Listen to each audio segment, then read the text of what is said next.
551년에 한성이 이제 고구려 한성이 되겠죠. 고구려 한성이 이제 함락하는 내용들을 좀 잠깐 보도록 하겠습니다.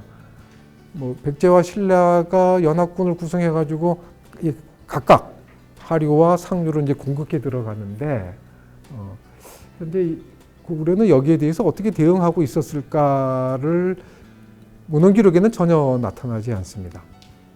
다만 이제 몇 가지 고고 자료들의 그 단서들을 살짝 엿볼 수가 있는데 그 서울에 유명한 이제 고구려 구이동 보로 유적이 있죠. 보로 유적.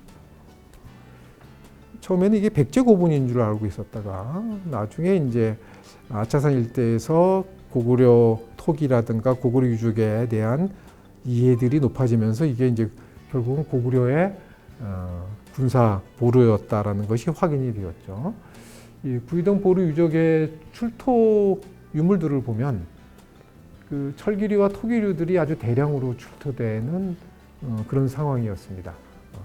토기류는 이제 단지, 항아리, 시루 등 아주 갖가지들이 나왔는데 일상 그 생활 토기들이죠. 굉장히 중요합니다. 보통 우리가 많은 토기들이 고분에서 출토되는 부장품이다 보니까 실생활에 어떤 것들이 있었는지가 이제 충분히 드러나지 않는데 고구려 같은 경우에 이게 이제 당시 군사들이 일상적으로 사용하겠다는 일상 토기들이 대거 이제 출토되면서 고구려 토기에 대한 이해를 굉장히 높이게 되었던 것이죠. 그다음에 철기도 보면 보습, 가래, 쇠수랑 같은 농구류도 나왔고 솥, 항아리 같은 생활 용기들도 나왔습니다. 무엇보다 중요한 점은 이제 무기류들이 나왔는데 창이, 아홉전, 도끼, 칼, 화살촉 이런 것들이 대량으로 출토되어 있습니다. 그래서 저런 이제 개인 무기를 염두에 두면 주로 이제 보병이 개인 무기를 소지하고 활과 창과 이런 것들을 염두에 둔다면 대략 10명 정도로 구성된 부대 단위다 이렇게 이제 추정이 가능하게 됩니다. 근데 군인들이 자기 목숨을 지키는 게 뭡니까? 무기 아니에요. 그러니까 이동을 하려면 반드시 무기를 챙기고 그 다음에 이제 밥도 해먹고 뭐 이래야 되니까 솥 뭐 이런 용기들도 다 필요하죠. 그런 용기들도 다 필요한데 지금 발굴하는 과정에서 보고서에 보면 철솥과 철 항아리가 온돌 아구에 걸려 있는 채로 이제 발굴이 됐다. 그리고 이제 이 주거지가 불이 탔는데 불타 흔적이 보이는데 뭐 이거를 이제 주거지 불났으면 이제 끄고 그래야 되는데 그런 뭐 수습의 흔적 같은 것도 좀 찾기가 어려웠다라고 하고요. 무기도 다 버려두고 밥솥도 다 남겨두고 뭐 어떻게 해요? 맨몸만 빠져나간 거죠. 맨몸으로 도망갔는데 군사 초소에서 무기 다 이것저것 다 버리고 맨몸으로 도망가는 건 얼마나 급했으면 맨몸으로 도망갔겠는가. 그런 상황이 추정이 되는 거죠. 그러니까 한강 북쪽에 지금 구이동 지역, 구이동 보루 한양 아파트가 있는 곳이라고 하는데 그 구이동 보루에 어떤 군사적인 위협이 닥쳤기 때문에 도망을 쳤다. 이렇게 볼 수 있어요. 그 시점이 언제였는가? 이게 이제 중요한데 현재 여러 가지 유물이나 이런 것들을 고려해 보면 대략 551년에 그 연합군에 의한 한성 공격이 아니겠느냐라고 추정합니다. 그래서 이제 부랴부랴 도망가게 됐다라는 것을 이제 짐작하게 되는데 여기가 이제 뭐 서울에 이제 풍납토성이 있던 부분이고 이제 몽천토성 부분이고 그걸 건너서 구이동 보루 지역입니다. 그리고 이쪽이 그 유명한 아차산 용마산 일대의 그 고구려 보루 유적들이죠. 여기 이제 아차선성이 있고 여기가 이제 구이동 보루인데 한강 강변에 있으면서 약간의 이제 구릉지대였다고 하죠. 거기서 풍납토성인가 몽초토성 쪽을 이제 감시할 수 있는 그 이제 군사 초소라고 할 수 있는 것이. 초소가 이제 그 급하게 도망갈 정도면 별로 준비가 되어 있지, 방어 준비가 별로 안 되어 있었던 게 아닌가 싶은데, 그것도 그냥 뭐냐면 한강을 건너야 되는, 어떤 적의 군사적인 공격이 있으면 한강을 건너야 되는 거고, 한강을 건너는 과정이라는 거는 뭐 그냥 추석투박 건너갈 수 있는 게 한강이 아니지 않습니까? 한강이라고 하는 강폭과 강의 깊이를 생각하면 도하를 준비해서 건너야 되는데, 이 초수가 그 도하도 미처 예상치 못했던 건가 어떤 건가 이건 의문을 가질 수밖에 없을 정도로 아주 급하게 철수하는 모습을 보여주는 거죠. 여기는 이제 아차산 일대 발굴했던 이제 보루고, 여기 이제 신명 단위라고 한다면 요 아차산의 이제 사보루 같은 경우는 대략 발굴자에 의해서 한 100명 정도의 군부대가 주둔했던 게 아닌가라고 추정을 하고 있습니다만, 어쨌든 이 보루 유적들을 통해서 우리가 짐작할 수 있는 것들은 고구려가 이 일대에 대한 방어망들이, 군사적 방어망들이 이제 이 일대에 집중적으로 구축하고 있다라는 거예요. 서울 지역만 한정해 본다면 강남보다는 한강을 방어선으로 하는 강북 일대에 방어선이, 군사적 방어선이 구축되어 있다는 걸 짐작할 수가 있습니다. 근데 좀 전에도 말씀드렸다시피 아까 분명히 문헌상에서 볼 때 고구려와 백제의 충돌 지점들이 한강 유역을 넘어서는 그건 기사를 좀 제외하고 본다면 신라도 그렇고 백제도 그렇고 주로 충청도 일대 어디선가 거기서 전투들이 계속 벌어지고 있었어요.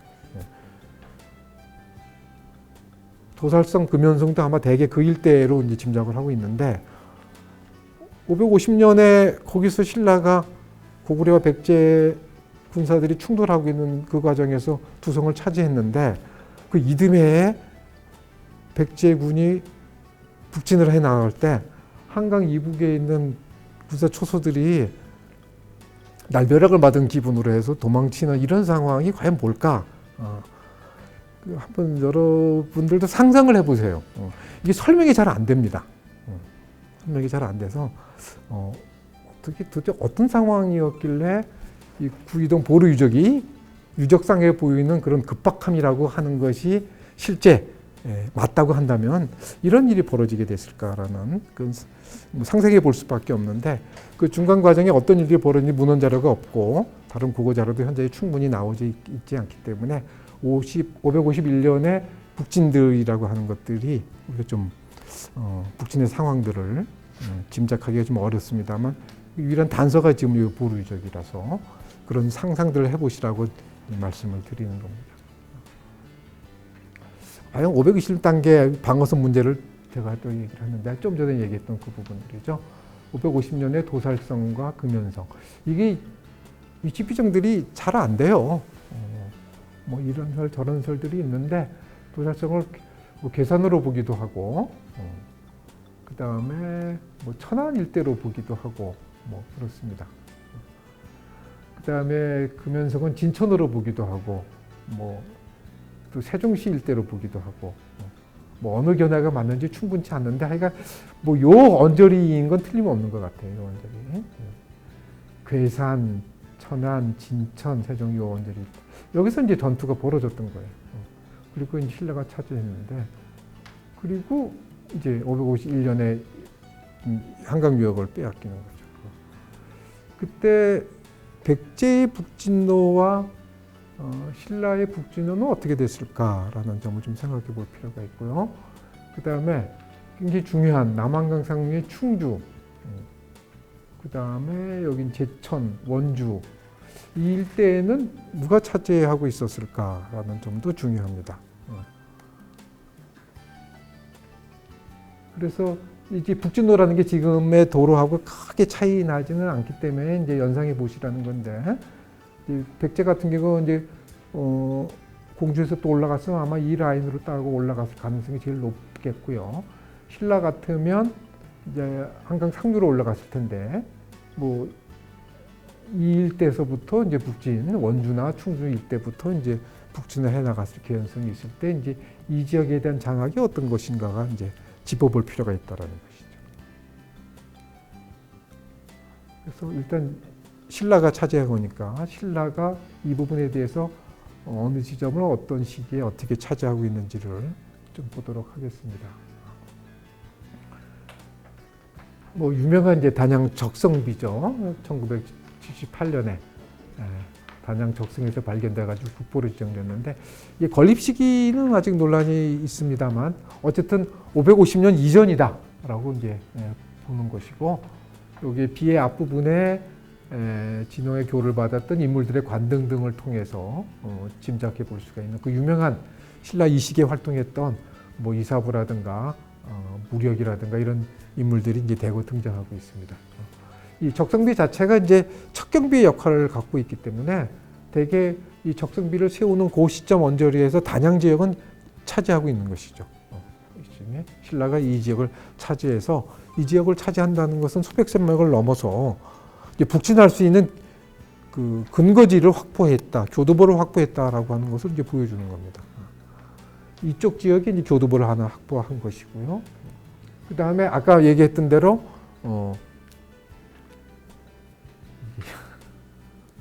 복잡해서 안 되겠다. 아까 얘기했던 대로 이제 청주 지역을 둘러싼 그 금연산 도살성 일대, 진천 그 일대에 이제 단양 지역에 교두보를 하나 확보했고 이제 청주 일대를 전후한 지역에서 이제 교두보를 하나 확보했고 아마 그 두 교두보를 근거지로 해서 그래서 아마 신라가 이제 북진이 이루어졌을 거라고 생각을 합니다.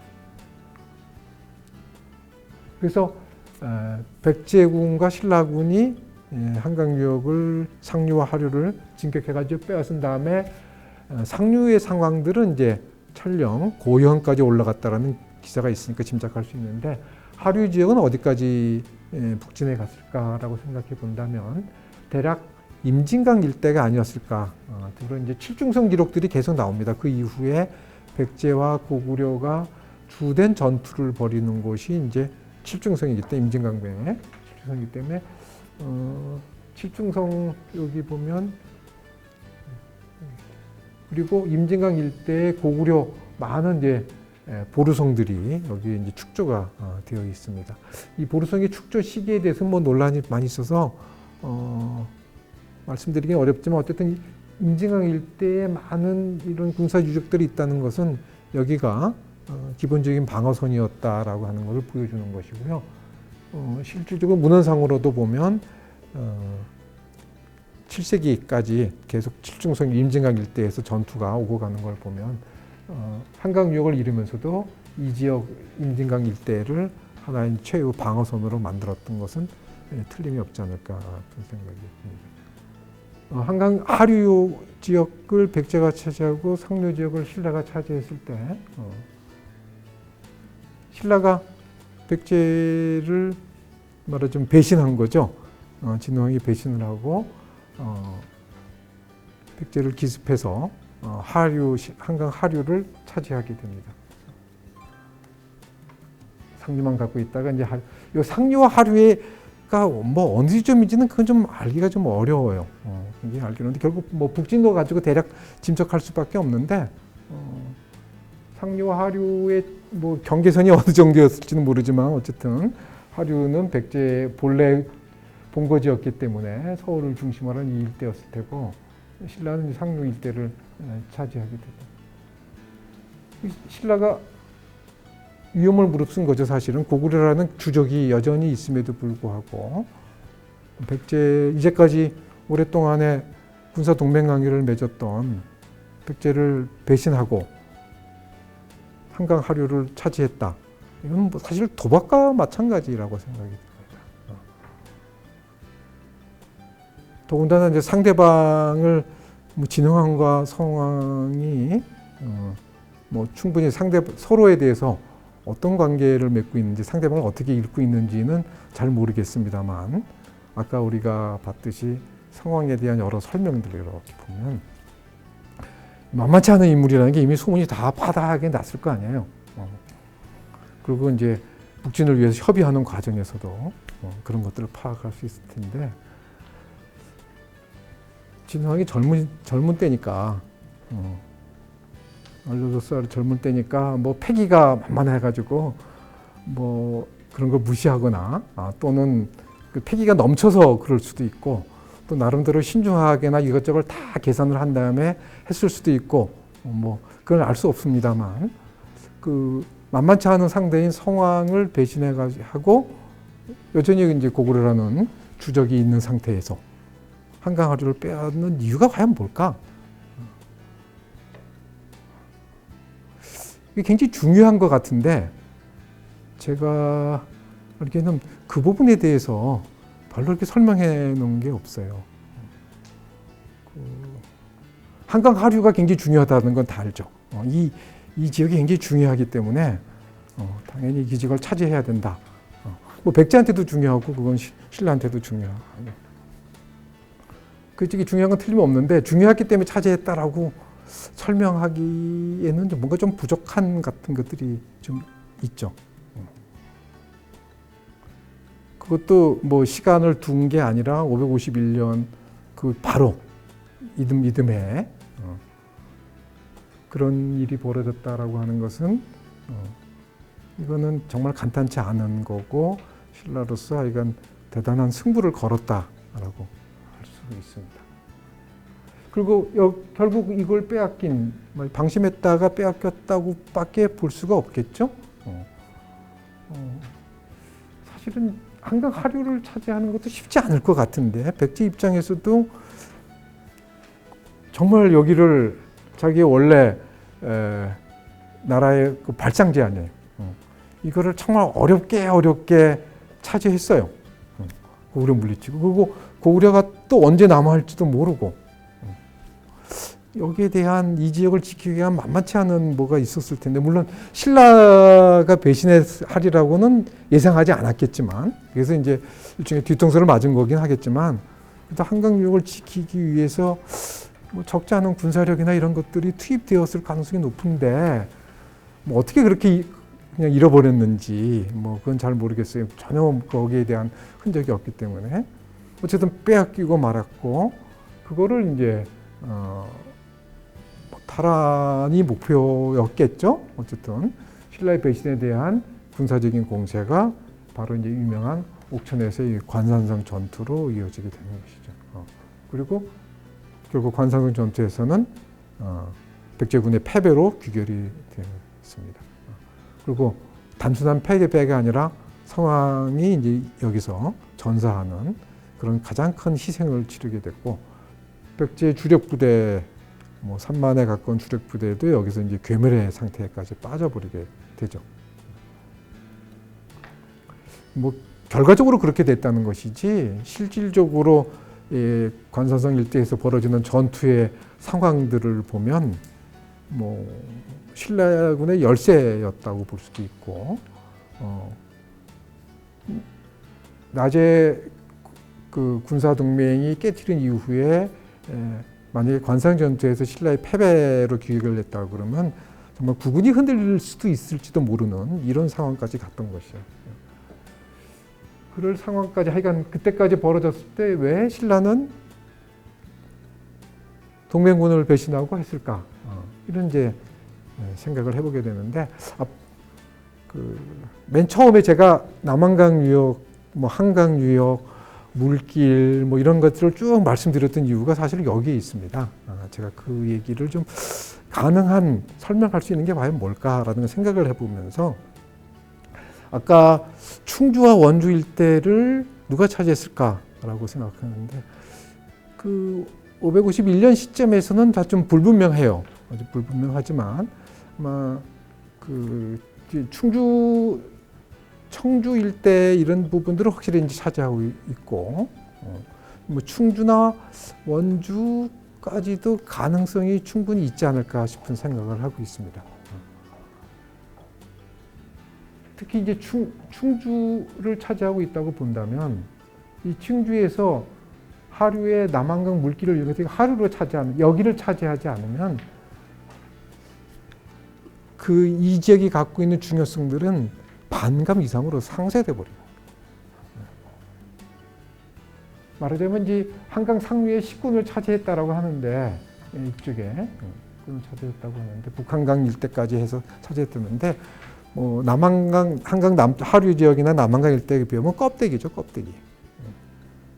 근데 동맹군이 갔는데 알짜는 백제가 차지하고 신라군은 껍데기만 차지하는, 뭐 지리적인 상황도 그러한 면이 있지만 특히 요 남한강 이 일대를 차지하고 있다 그러면 여기를 차지하고 있다고 한다면, 남한강 상류 일대를 차지하고 있다 그러면 여기가 갖고 있는 가치는 훨씬 높아져 버려요. 하류가 없는 남한강 상류지대에 대한 장악이라고 하는 것은 굉장히 취약한 거죠. 그래서 신라 입장에서는 한강 하류 지역을 차지해야만 이제까지 확보했던 가치가 훨씬 높아져 버리게 되는 것입니다. 그리고 차지하기도 쉽죠. 아까 뭐 예를 들어 물길을 이용한다 그러면 훨씬 빠른 속도로 내려가면서 이동도 가능하고, 물자 이동도 가능하고, 상류에서 하류로 내려다보는 방식, 하류에서 상류를 쳐다보는 방식하고는 하류에서 상류를 저것이 갖고 있는 가치를 생각하는 거와 상류에서 하류를 생각하는 가치가 다르지 않을까라는 생각입니다. 신라 입장에서는 결국은 하류를 차지하지 않으면 안 되겠다, 승부를 걸 수밖에 없었던 게 아닐까. 오히려 그 지점을 생각하지 못했던, 어쩌면 진흥왕이 551년에 서로 역할 분담을 해서 상류와 하류를 공격을 한 뒤에 그 다음에는 내가 하류를 차지했던 게 애초에 계획이 있었을지도 모르는 것 같아요. 그거를 미처 이 백제 입장에서는 자기의 원래 그 발상지를 차지한다는 그런 그 목표, 자기 목표에만 빠져 있어가지고 당시 전체적인 정세를 못 읽었거나 신라의 의도를 미처 간파하지 못했던 그랬던 것이 아닌가. 그래서 아까 이제 처음에 말씀드렸던 그런 이유가 신라가 한강역을 차지하기 위한 그 승부와 모험을 걸었던 그 이유들을 좀 지리적 상황 속에서 한번 설명해고자 해가지고 이제 이렇게 말씀을 드렸던 겁니다. 다시 한번 정리를 하도록 하죠. 자, 아까 550년 이전에 당양을 차지했고요. 551년에 나제동맹군이 북진을 하고 553년에 한강 하류 지역까지 차지해서 신주를 설치합니다. 그리고 554년에 관상선 전투에서 승리를 하면서 한강 유역을 이제 완전히 차지할 수 있는 기반을 탁 굳혔고, 그 결과 충주에다가 국원 소경을 설치하고 557년에 서울 지역에 북한 산유를 설치합니다. 그래서 충주와 서울을 잇는 전략적 가치들을 가장 잘 보여주는 거예요. 같은 해에 충주의 국원 소경, 그 다음에 서울의 북한 산주 딱 설치해서 이 두 개가 연결되는 고리를 마련한 것이죠. 이 두 지점이 연결되면 그것이 가는 가치가 훨씬 높아지는 거예요. 그 중에 따로따로 있는 것보다 두 개가 같이 연결될 때 가치가 가장 컸던 것이고, 그래서 그 신주의 치소, 김부력이 신주 군주였는데 신주의 치소가 어디였을까? 한강 유역을 차지하고 나서 신주를 설치하는데, 그래서 보통 북한 산주나 이쪽을 얘기 많이 하는데 저는 충주 같아요. 충주였을 가능성이 높은 것 같아요. 애초에 신주의 주소는 충주였다가 그러다가 이제 국원 송역을 만들면서 북한 산주를 만들면서 이제 그 중심지를 절로 다시 앞으로 옮겼던 게 아닐까 싶은 생각이 들고, 아까 말씀드렸던 관상성 전투에 김무력이 참가하면서 결국은 이제 백제군의 패배로 이끌어갔던 그랬던 것도 그 김무력이 결국 충주 일대에서 있었기 때문에 가능했던 것이 아닌가라는 생각입니다. 그 한강 유역을 이제 고구려가 상실했던 배경에 대해서 좀 말씀을 드리겠습니다. 뭐 좀 많이 거론됐던 얘기고요. 한번 정리한다는 의미에서 말씀드리면, 일단 대내적 요인, 뭐 통상적으로 얘기하죠. 그다음에 대외적 요인이 있는데, 대내적 요인으로 통상 많이 얘기하는 게 이제 왕권이 약화되고 좀 뒤에 말씀드리겠는데 귀족 세력들이 이제 분열되어 있어서, 특히 이제 왕위 계승전이라든가 또 왕의 어떤 정치적인 상황 속에서 볼 때 왕의 희생, 이런 것들이 이제 보인다 이렇게 얘기할 수가 있죠. 왜 이 시점에 고구려의 왕권이 약화되고 귀족 세력들이 분열하게 되는가? 그건 여러 가지 요소들이 있긴 있을 거라고 생각이 되는데 그 요인 중에 하나가 정복 전쟁이 이제 광개토왕, 장수왕, 문자왕까지는 계속 일어나고 영토가 이제 확장되어 가죠. 전쟁의 승리라고 하는 것은 다 알다시피 이제 많은 그 전리품 같은 걸 획득하고 영역을 획득하면 이제 그것들의 분배를 통해서 왕권을 유지시켜 나갈 수도 있고 귀족들도 이제 불만들이 별로 없는 상황이 되는데 이제 더 이상 전쟁도 별로 안 일어나고 또 전쟁의 성과물들이 별로 없을 때 그러면 이제 있는 거 가지고 결과적으로는 귀족사회에 이제 경쟁이 벌어질 수밖에 없고 그런 것들이 이제 정치적인 분열 또 그동안 그런 전쟁들을 주도했던 왕의 위상들의 약화 이런 걸로 연결되었을 가능성이 높다. 그래서 문자왕 때까지 통상적으로 보이는 그런 고양된 그 왕권의 모습들이 이제 그 이후에 서서히 약화되어 나가는 모습들이고 그런 지점들을 백제와 신라가 고구려 내부의 정세를 충분히 파악을 하고 어떤 공격의 시점을 잡았다고 볼 수 있는 것이죠. 그리고 이제 대외적인 조건도 역시 마찬가지입니다. 그동안 상당히 군사적으로 압도적으로 이제 낮에 동맹군들을 나름대로 제압하고 있었던 그런 고구려군이 그렇게 취약하게 무너져 버리는 이유가 뭘까? 그 중에 이런 외부적 요인으로서 특히 이제 서북쪽 지역에서의 정세 변화, 그리고 그쪽으로 이제 군사력이라든가 그쪽에 대처하기 위한 그런 중앙 정권의 관심이 그쪽으로 많이 쏠리다 보니까 남부전선에서 취약성을 드러냈다 이렇게 볼 수도 있고요. 또 결정적인 것은 군사 동맹 자체를 해체시키지 못한 거죠. 외교적으로나 군사적으로 이 두 나라가 결합된 것을 깨트렸어야 되는데 그걸 못 깨트리니까 결과적으로 낮의 군사 동맹의 최정점에 의해서 한강 유역에 대한 공격이 일어나게 됐던 것이죠. 그리고 그런 군사적 공격이 있었고 또 대외적인 다른 그 국제 정세에 의해 가지고 남부 전선에 대한 군사적인 대비가 취약했다고 하더라도 그래도 아까 말씀드린 바와 같이 굉장히 무기력하게 무너져가는 한강유역을 빼앗기는 느낌이 들어요.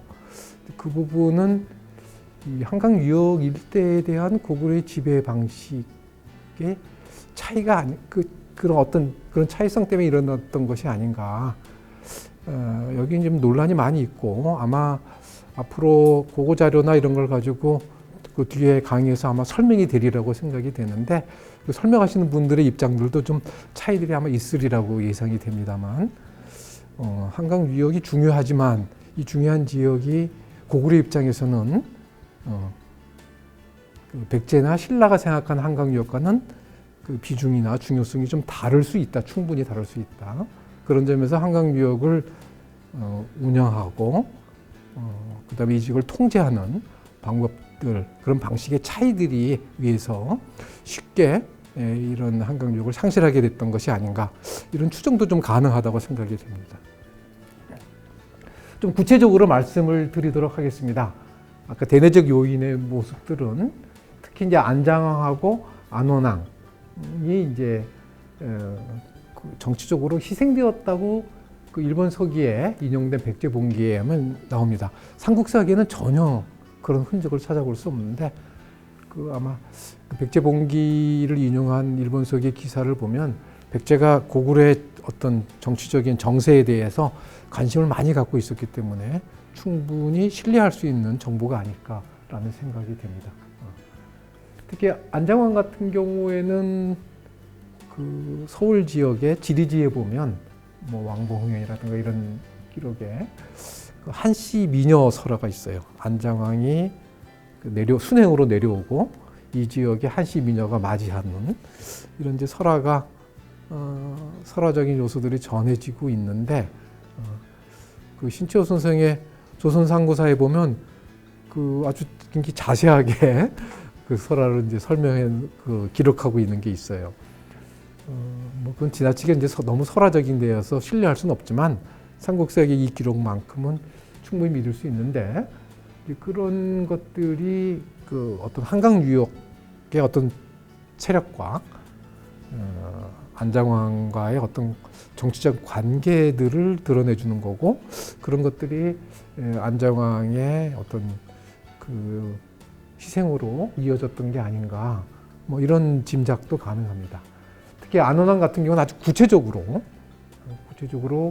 그 왕위 계승과 관련된 기사가 전해지고 있는데 세 부인이 있는데 중부인 그 장인이 추군이라는 인물이었고 소부인의 장인은 이제 세군이라는 인물이었는데 안원왕이 이제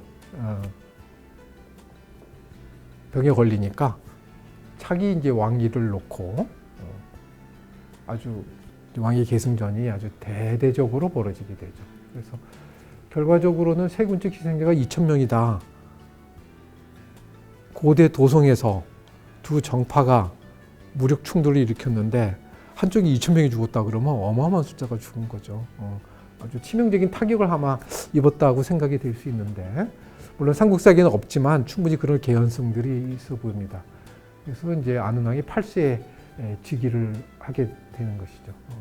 되게 이렇게 이제 정치적으로 혼란이 일어나게 되고 그 혼란의 그 정세들을 이제 이용해서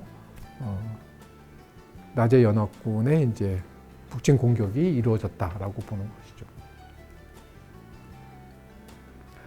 그다음에 그 이후로도 아마 지속적으로 정쟁들이 있었을 가능성이 높고요.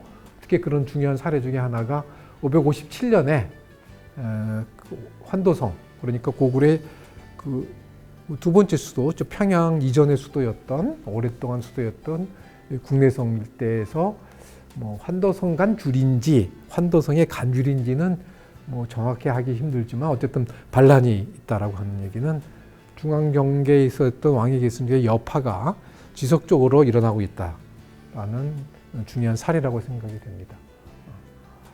뭐 그런 정도만이 아니라 지방 세력에까지 영향을 계속 미치고 있는 거죠. 환도성이라는 건 삼경 중에 하나였는데 그거 아니더라도 그 551년에 신라 거칠부가 한강 유역을 공격했을 때 고구려의 해량법사가 신라에 망명하면서 우리나라의 전국이 혼란해서 멸망할 날이 얼마 남지 않았다 이런 얘기를 보면 당시 고구려 내부 정세는 상당히 심각했던 것이 아닌가라고 생각이 됩니다. 그리고 그런데 이듬해 552년에 그 장안성을 축조하게 됩니다. 장안성은 현재 평양시가지에 있는 그 고구려의 이제 그 평양 내에서의 후기 평양성이라고 할 수 있는 곳인데 이게 552년에 이제 축조를 시작을 해요. 지금 여기서 보여드리는 요거는 평양으로 천대했을 때 장안성 이전에 도성을 구성했던 대성산상하고 안학궁성을 이제 좀 보여드리는 건데 안학궁성은 뭐 고구려 때 거다 아니면 뭐 그 이후 고려 때 거다라고 논란이 많이 벌어지고 있습니다만 저는 고구려 때 궁성이다라고 보는 입장에서 지금 제시를 하고 있습니다만 이 안학궁성을 보여드리는 이유는 이 안학궁성 그 앞에 이게 이제 고구려의 도성이었기 때문에 여기서 이제 그런 정쟁들이 이제 벌어졌다라는 거죠. 세군과 추군의 대규모 이루어질 때. 어쨌든 그렇게 내부적인 갈등이 일어났는데 551년에 한강 유역을 빼앗기게 되죠. 그리고 바로 이듬해 장안성 축조를 시작한다는 얘기인데 장안성 규모도 굉장히 컸을 뿐만이 아니라 새로운 도성을 축조한다는 것은 물론 이제 551년에 나제 연합군에 의한 군사적인 공격이 있기 때문에 수도를 지키기 위한 그런 위기의식에 의해서 도성을 축조할 수 있습니다만 사실은 대단한 공력이 들어가는 거거든요. 도성 축조라는 것 자체가 아무리 외부의 위협이 크다고 하더라도 도성 축조를 바로 시작하기가 쉽지 않은데 축조를 시작했다는 얘기는 이미 내부 정세가 뭐 한쪽이 아마 승리를 거둬서 그랬는지 어쨌는지 상당히 정돈되고 시작했다. 그러니까 이제 외부적 어려움들을 극복할 수 있는 내부적 기반들, 혼란들이 수습되어 가고 있다는 걸 상징적으로 보여주는 게 아닌가. 물론 장안성 실질적인 축조는 평양성의 그 각자 성석에 의하면 한참 뒤입니다. 그런데 당연 삼국사기에 552년에 장안성 축조를 시작했다는 얘기는 뭔가 그런 내부의 어떤 그 정치적인 안정화의 가능성들을 이런 기사들이 보여주는 게 아닌가 이렇게 생각을 하고 있습니다. 그 다음에 이제 대외적 요인, 내부적 요인 말고 이제 외부적 요인으로 뽑을 수 있는 것이 바로 이제 국제 질서의 변화죠. 그 상당히 안정적으로 고구려는 그 북위와 이제 관계를 맺고 있었고요. 뭐 잘 알다시피 북방의 유연하고도 우호적 관계를 맺고 있었고, 남쪽에 이제 남조하고도 우호적 관계를 맺고 있어서 통상적으로 등거리 외교를 했다. 보통 이렇게 많이들 얘기하고 있습니다.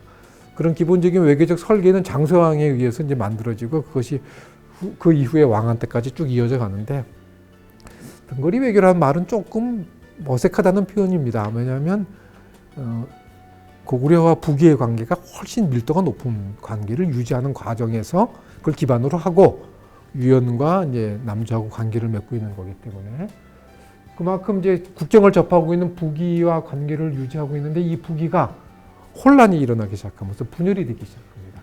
그래서 동위와 서위로 갈라져 버리고 그 다음에 이제 550년에 북제가 성립해요.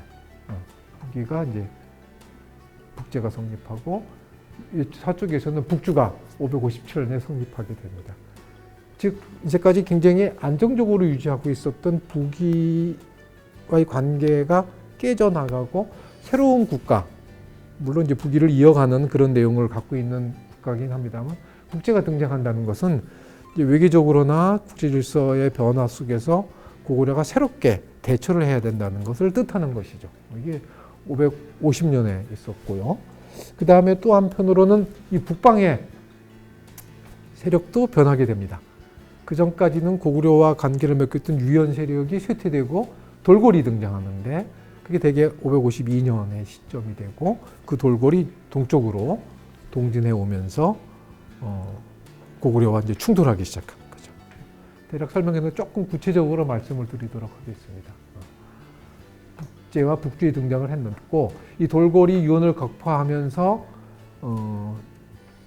북방 유목세계의 주인공으로 등재하는데 이게 계속 돌궐이 동진해 오면서 유연을 압박하니까 유연도 동진 남하를 하게 돼요. 유연 세력들이. 이게 남하하면 거기에 또 파동에 따라서 거란족들이 요해 지역으로 또 남하하기 시작해요. 그래서 고구려의 서쪽 변경 지역에 상당한 혼란이 일어나기 시작합니다. 특히 아까 550년에 북제가 등장하고 그 요하를 둘러싸고 있는 이제 좌우 요소 일대, 그 북쪽 일대에 그런 정세의 변화들이 일어나면서 북제의 문서제가 고마케를 정벌을 하겠다 하고 이제 정벌에 나서게 되는 거예요. 중국 북쪽의 황제가 동쪽으로 군사를 끌고 오는 일들이 그 전에 없었는데 이제 그런 일이 벌어지기 시작합니다. 그리고 영주에 머물면서 사신을 보내가지고 고구려한테 고구려로 망명했던 유민들 5,000호를 내놔라. 그래가지고 세안해 가기 시작하고 그 다음에 거란 정벌에 나서고 창녀성을 순회하는 그러니까 황제가 직접 나서가지고 고구려와 접경 지역에서 군사적 활동들을 벌어지기 시작하는 거죠. 그 고구려 입장에서는 긴장하지 않을 수 없었던 겁니다. 여기에 더하여 아까 말씀드렸던 돌궐이 이제 동진해 오면서 구체적으로 삼국사에 기록이 남는데 고구려의 신성을 공격합니다. 잘 안 되니까 백암성이라는 뭐 규모가 큰 성은 아닙니다만 백암성을 공격하고 그래서 고구려의 반격이 있다라는 기록이 나타나게 됩니다. 그래서 이런 지점들이 한강유역 상실의 직접적인 연결을 시키기는 좀 어려울 수도 있지만 분명히 서북 지역의 정세 변화라고 하는 부분들이 고구려의 주된 관심들을 그쪽으로 기울이게 하고 남부전선을 방어하거나 지키는데 취약하게 만드는 대외적 조건이 된 것은 틀림없다고 볼 수 있습니다. 그래서 요해 지역에서의 북제, 돌골, 거란 등의 이제 세력 확장과 동요들이 이제 그런 것들을 보여주는 거고, 여기는 소위 백암성, 현재 그 고구려 성 중에 많이 잘 남아 있는 성으로 알려져 있는 이제 백암성의 모습입니다.